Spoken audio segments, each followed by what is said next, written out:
বন্ধুরা, রাতে বাইনের জাল ফালানো হয়েছিল, এখন জাল উঠানো হচ্ছে।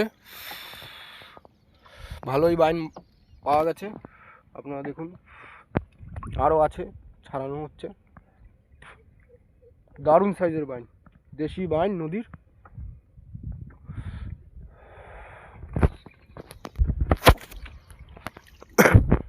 বেলের সাইজটা দেখো, নদীর বেলে, বাহ! আমার একটা ফলি আছে, দারুণ বেলে।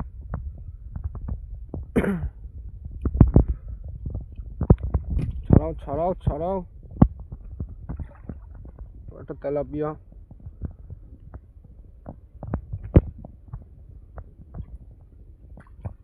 বিভিন্ন রকমের মাছ আছে এই নদীতে।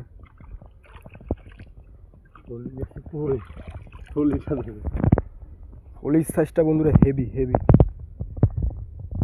Heavy size. দুঃখের বিষয় একটাই 20 টাকা কিলো, নেবো না।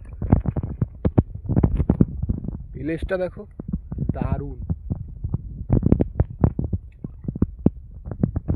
পুঁটিটা দেখি,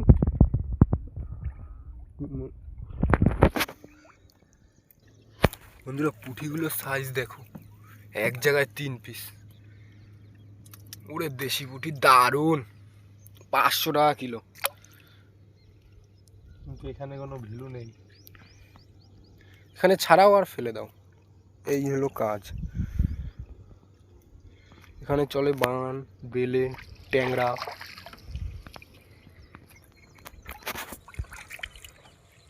চলো, আবার বেলে বেঁধে গেছে।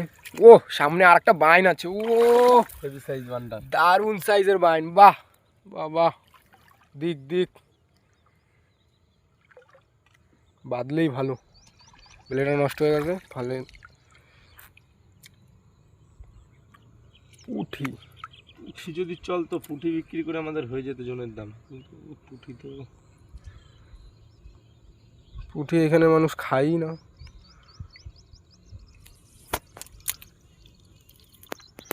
এরা জানে এরা খাবে, এরা অন্ধ্রার লোক, পাচ্ছে বড় বড় মাছ নদীতে তুলে খাচ্ছে। ছোট মাছ কে কাটবে, কে খাবে? এরা ভালো মাছ খায় না, যে মাছের রক্ত হবে, যেরকম ট্যাংরা মাছ, পুঁটি মাছ, বেলে মাছ। জাল তোলা প্রায় শেষ, মাছ এতগুলো পাওয়া গেছে। দেখা যাক আর কি পাওয়া যায়, আর একটুখানি কি আছে জাল।